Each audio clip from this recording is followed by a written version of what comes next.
Hello guys! At ito mini grocery vlog. Dahil matagal na ito nakatambak sa aking phone, kaya gusto ko sanang burahin. Sabi ko nga i-upload ko na lang kasi nga matagal na itong video na to, January pa ata. Naglilinis kasi ako ng phone ay nakita ko naman ito na meron palang video nakatambak dito. Kaya ayan, inedit ko at may pang-upload na si Madi sa long form video. Sinadya ko talaga siya, binablurred at tinakpan ko yung product kasi baka maano ako ni Lolo Ems.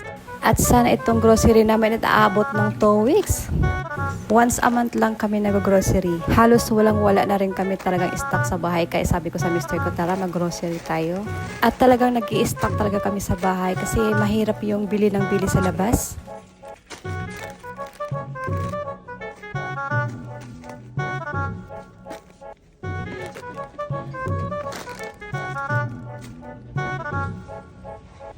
At syempre naman, hindi ko makalimutan ang vitamins ni Mister. At diba, tuwang-tuwa na, malayo pa lang, kitang-kita na yung ngiti niya.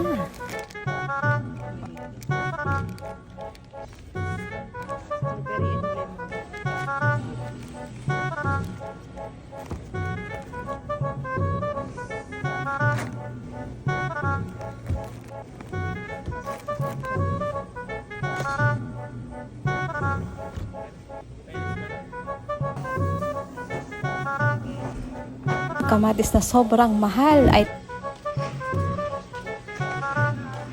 ito tapos na kami at pipila na kami sa counter. Ayan, good luck na lang sa babayarin and thank you for watching.